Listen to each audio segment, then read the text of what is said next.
Morning, Shay. Thank you so much for joining me. We're going to be talking all about traumatic beliefs today. But before we jump into that, I'm wondering if you could introduce yourself. Who is Shay? Yeah, so I'm Shay. So I'm a counselor here at WellMind. I specialize in working with trauma. Um, with trauma, I've worked with adolescents. I've worked with adults. Um, yeah, Yeah, so you've worked with kind of the whole spectrum. yeah. I know this might seem like an obvious question, but can we start right at the beginning of like, what is trauma? How do you define trauma in your practice? hmm So with trauma in my practice, I look at trauma. It's kind of there's different types of trauma. So we can have like an acute trauma. So basically, what that means is something like a single incident happened, um, which is very distressing, and trauma emotions that we're left with after something has happened. I also see a lot of the folks that I see actually come in for complex trauma or like chronic trauma. So it's like repeated patterns of trauma. Chronic specifically would be like domestic violence, ongoing abuse in the home. Um, Complex would be like a more compiled, interpersonal kind of experience to trauma. A lot of folks experience this in their childhoods, which is, yeah, mainly a lot of folks that I work with. Okay, so acute, one thing has happened, that's why someone's come, like one traumatic incident. Chronic is it's happened over and over again. You're often talking about, like, say, domestic violence. And then Yes. complex are all these different moments that add up that often happen in childhood. And those are just like kind of the different areas of trauma that you see. Yes, absolutely. Yeah. So I'm curious because I know a lot of people kind of get like confused around this one. When we talk about the complex trauma, I think a lot of people think that they have to have many incidences of the acute Mm, trauma. But yes. could you give some examples of like what are things that over time can pile up enough to be what we would consider traumatic and lead to that complex trauma? Oh, absolutely. When like I'm just gonna, I guess, pull something out of my hat. When growing up, say we are living in a home where we have a parent who has like exceeding expectations, right? It's constantly you're not doing that good enough. You have to work harder. You're not stepping up to the plate, right? And then Mm-hmm. typically what happens is because these aren't necessarily these are what I call like little T's, right? They're not that big event. It's just these little T's, but when these are compounded over a period of time, they become something bigger, right? So like this person in this example might come into my office and say, "Hey, I have like this big belief that like I'm not good enough in the world, and I'm seeing it as like I'm a people pleaser, I'm overworking at work, I'm trying to like grasp at straws externally to help me feel like I am good enough, and it's obviously not fixing the problem." I love that. So all these little moments add up that, and I love the example you give of, your parents always like pushing you to do better, be more. And that's traumatic when we add these up time after time after time throughout a lifetime. And then you come into the office being like, oh, I'm this people pleaser. I can't ever feel good enough no matter what I do. And you're saying the reason a person can't feel good enough is because it's not about what they can achieve, but it's about how they feel internally. Do I have that right? Oh, absolutely, right? Because with like this one, for example, this core belief, I'm not enough. It's not the external things that are proving it. It's Mm-hmm. internal, right? Mm-hmm. So even though, and once that core is created, essentially what happens is we go looking for the outside, right? We go looking for that job or that, schooling, whatever that thing may be, to prove that we are good enough. But if we're not inherently believing that about ourselves, well, then we're never going to reach that. So that's where you see people like burning out from their jobs, like super into careers, like cannot take a day off, right? I was like, because they're trying to externally fill that thing, but the issue that's happening is internal, so it needs to be Yeah. fixed internally. Beautiful. And so you dropped a word in there that I'd love if you could kind of explain to us. You said core beliefs, and that's the topic of our discussion today is Yes. around like traumatic beliefs. What do you mean when you say core beliefs? Could you define that for us? Absolutely. So a core belief is essentially how we view ourselves, others in the world. Typically, and that's the thing is we can have good core beliefs, we can have more negative core beliefs, right? I guess the way that I explain it to my clients is it's kind of like a garden, right? I was like, we have some really nice, beautiful flowers in there. Like I am enough. I trust other people. I'm hopeful. Those are some nice, good ones. And then we also have weeds, right? I was like, and when folks come to session, I want to kind of pluck those weeds, right?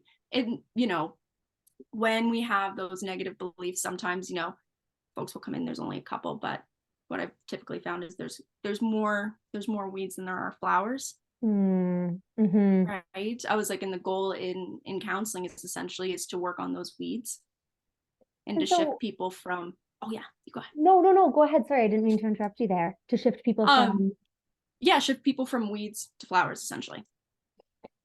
and in my mind, I'm building on your analogy because before you were saying that people are almost like looking outside for those pieces. And it's almost like rather than being able to plant a flower, they're just going out to like this new job promotion or this relationship and they bring it into their garden, but it's not actually like planted in their garden. So it can't feel good despite all these things that we get. What we need to do is like pull out the weeds and then plant new beliefs. Yes, absolutely. So you said that we can have beliefs about the self, others, and the world. Let's start at the beginning. I think you've already given some examples here, but what would be beliefs that you might see in your office about the self that people might have as traumatic beliefs?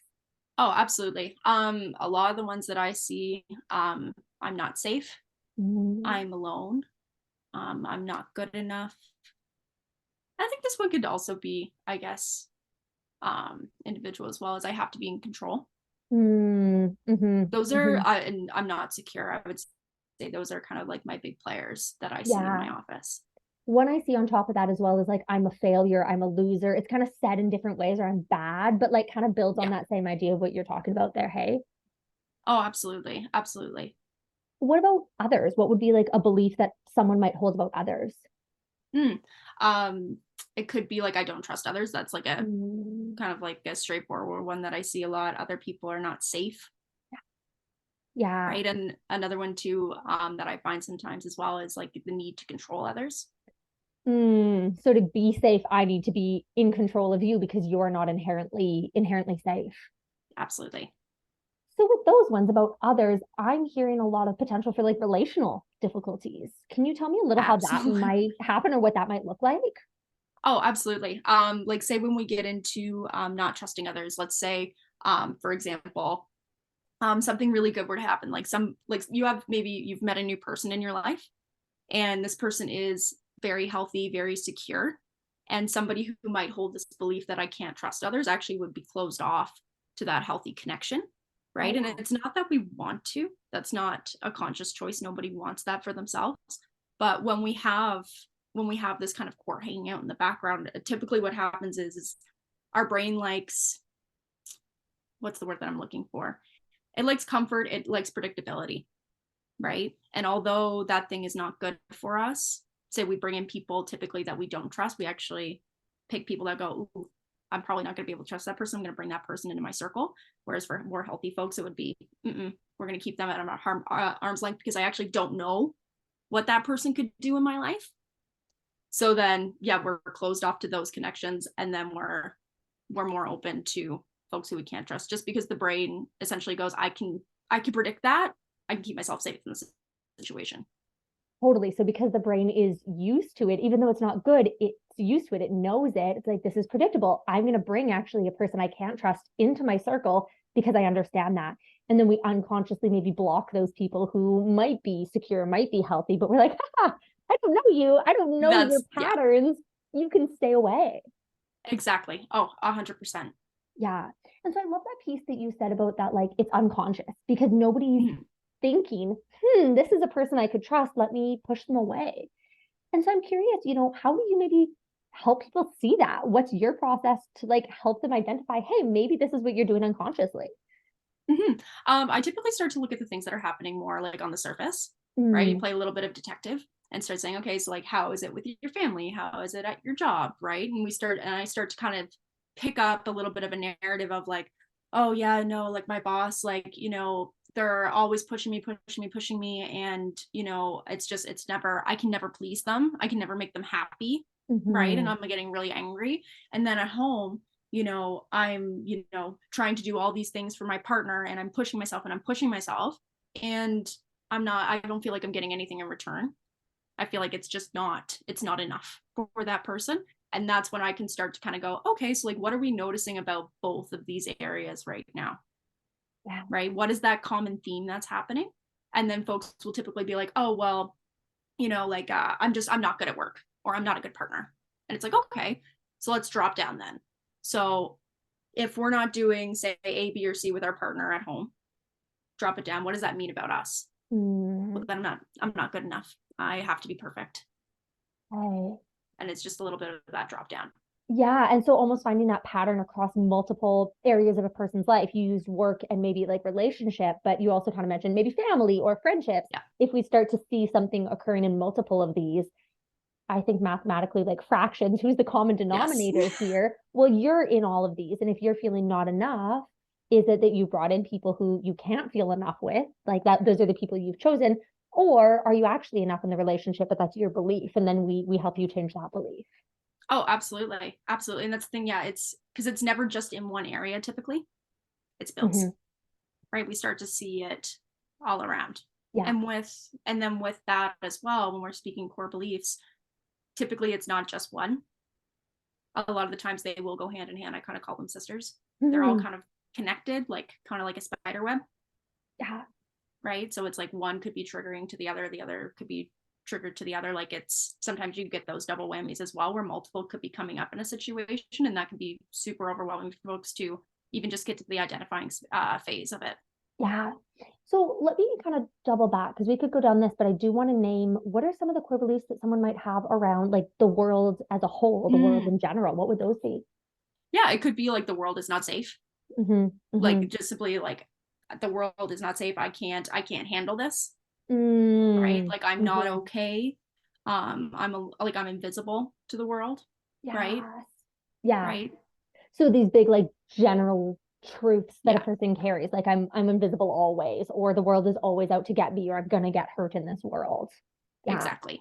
And so I'm curious how those ones, and use anyone as an example. What do you kind of see that showing up as for people? Because you talked about like on that surface level, if we hold that core belief about the world, what does that maybe look like, or how do you see signs of that in a person's life? Sometimes you can see it in folks like say if there's like an acute trauma to happen, like this person might have been really outgoing before, right? And then all of a sudden we're shifting into a space where it's I'm not going out anymore. They're starting to Yeah. close themselves off, right? Mm-hmm. Taking that alone time, things that they would yeah, that they would like to do with their friends out in public, anything like that, they start to become very closed off. Yeah. So really like it makes sense. If I think that the world is an Yeah. unsafe place, now I might as well stay in my, it makes more sense logically to stay in my place to stay safe here. Oh, absolutely, right? I was like, because when you think of your home, it's your comfort space. You have control over your environment, you have control over the people in your environment, right? Mm-hmm. We don't have to go out to that really scary place. So I see a lot of people who get very withdrawn. Okay. Yeah, really protecting yourself and withdrawing into your safe space where you can control things, where you can make sure that you feel safest. Exactly. So you referred to them a little bit as flowers before. I call them adaptive Mm. beliefs. Same thing. Can you tell me what some adaptive beliefs, some flowers are that people might be holding instead of some of these negative core beliefs that we've been talking about? Oh, absolutely. It could be like I have value. Um, I can control what I can. Mm, I'm safe. I am enough. I hmm. deserve love. Right? All of those, yeah, really, really nice positive ones. Those are typically like the main ones that I guess show up in my room. You're making me think of when I did my EMDR training, something that they had talked about a lot was the word regardless, that Mm, we can have value regardless of how others treat us, or I can be enough regardless of what happened in my past, which I thought exactly. was such a beautiful, like, change in perspective that we don't have to like it really allows us to be inherently enough regardless of what might be happening around us. I'm curious how you Exactly. feel about that word. Like, have you, because I know you've done your EMDR training as well. Did that word come up for you as well? Oh yes, I was like I use it quite often. Yeah. Yeah. Right? Because it's, you know, when trauma happens, like that core is essentially like that stamp that happens Mm-hmm. afterwards. It's what we learn about ourselves after something happens. And typically with trauma, what happens is it's that negative core belief that gets stamped in. Yeah. The work that we do in EMDR is to switch that stamp. So it's not that that thing never happened. It's essentially it's a reframe, it's perspective change, Mm-hmm. right? And it's Mm-hmm. you know when we have that word regardless, it's the one that keeps going. Like it doesn't matter what happens to me, that thing does not define me, or the next thing might not define me. Oh my gosh, say that again. Let me say that again. That thing does not define me. That this is something that happened to me. We can't erase it, but it no longer defines me. Yeah. Wow. Tell me what helps a person, like if someone comes into counseling, what can help a person move towards that place? Because that sounds like a lovely place for people to be, a place where they Oh, can it's a say, very like, lovely place. these things happen, but it doesn't define me. What might you be doing in your office that would be helping someone get towards that place of it not defining them anymore? Oh, absolutely. I was like, yeah, the biggest first thing I would say, one of the toughest things to do is identify it. Mm, Right. mm-hmm. That does take quite a bit of work sometimes, right? Depending on what's happened, the type of trauma, right? What's been going on in their life. But once we're able to do that, I kind of come at it at like from like two different modalities. I'll do EMDR Can like I you. jump in? Um, Can I ask a yeah, question real quick? When you said the yeah. toughest part is to define it, are you saying to define what the traumas were, or are you saying to define the The beliefs that core the person holds? beliefs. The core beliefs. Okay, Yes, the core thank you. beliefs. Yes, of Okay. course. So what does that process look like then? If I can jump on that a bit more of Hmm, helping someone define it, like how do you go about figuring that out? You talked a little bit about like that. I would call it like thematic planning or like noticing patterns. Is that kind of what the work usually looks like? yeah, absolutely. I was like, it's kind of that storytelling. It's playing that investigator, right? Mm-hmm. And I'm always here as an aid, obviously, to my clients. But my goal too is always to get my clients to be able to identify them. Sometimes I can help, kind of like shine that a little bit, maybe make it a little bit more, I guess, like defined. I guess is the word I'm looking for. Mm-hmm. But my big goal is to be able to get them to start to figure out what's going on. Like I will give them the tools, right? I'll throw out some examples sometimes, like before we get into it. It's like these are kind of things that I'm looking for, right? I want to understand what that core belief is. And typically whenever I put out those examples, folks will jump on it immediately, right? Mm-hmm. So sorry, my voice is going. All good. So you're helping you maybe throw out some ideas, but then your goal is to help your client learn to identify that themselves so that then when you're not available, because obviously you're not there 24/7, they Yeah. can start to kind of connect that and be like, oh, this is what Shay and I talked about. This is showing up in this way again. Oh, absolutely. Absolutely. So it's I'm basically getting my clients to a space to like play their own little investigator, which is very, very awesome when folks come back into the office. They're like, hey, what's this? I'm like, that's so awesome. I was like, Oh, because I love the that. hardest part is, being able to recognize what's happening within yourself, I think. Right. I Mm-hmm. was like, we have lots going on, like we go to work or we go to school. Like there's lots of things happening in our lives. And to be able to take the time to be able to identify those things, I think is a very, very awesome strength to have. Yeah, amazing. And so I'm going to double back to where I cut you off. You were saying that you kind of use two main modalities to support people once you've identified what those core beliefs are that maybe need some shifting. Would you be willing to share a little bit about those modalities that Yeah. you use?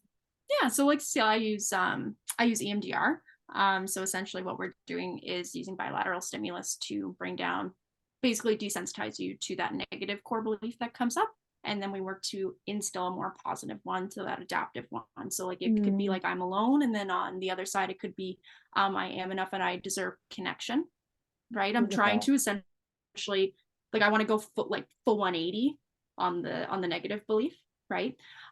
So I do that. And also too, I use EFIT. So I do a lot of like inner child work. And Mm-hmm, essentially mm-hmm. that's us going in, working with our younger selves, reparenting ourselves in a way, and being able to teach ourselves that we aren't that negative core belief, that we are something else. Because when we go into it from that, a little bit more of that third person perspective, I find it's a little bit easier for folks to grab onto that compassion and that empathy for themselves.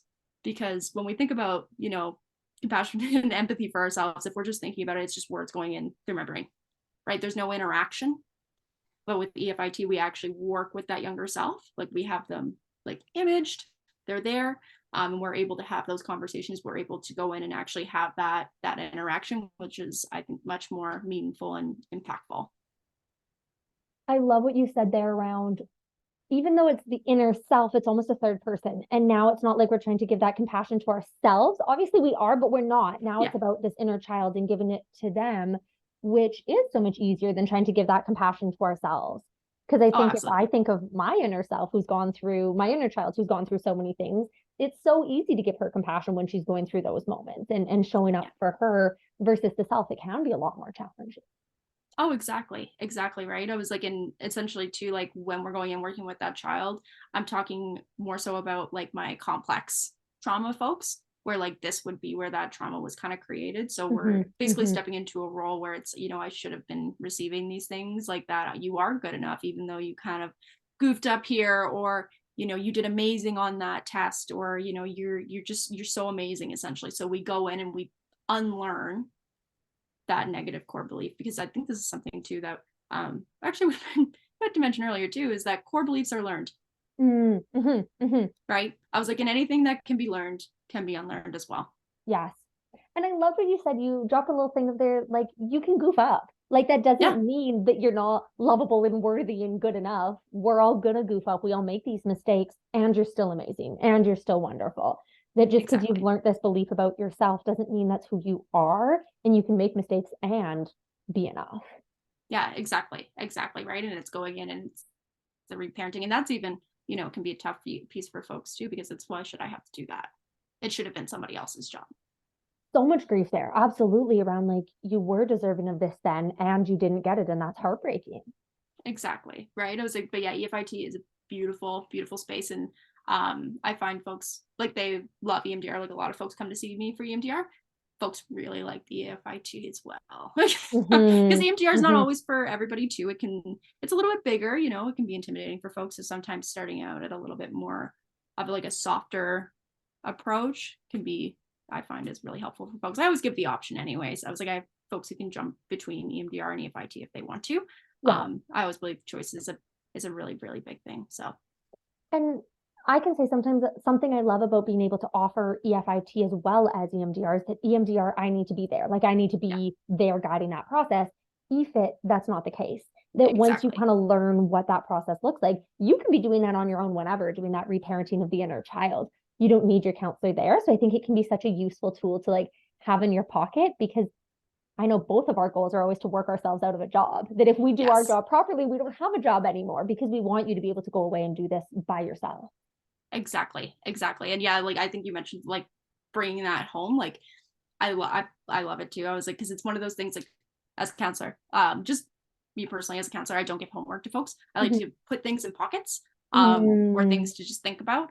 And what you'll see like happen naturally is like, we're doing really hard work in session, right? Working on those cores, really like digging into that empathy and that compassion for themselves. And then what I'll start to hear then, like slowly, is folks coming back to session and saying, oh yeah, you know what? I talked to so and so throughout my week. That was a really tough yeah, time, and I was able to connect her, and I felt a lot better afterwards.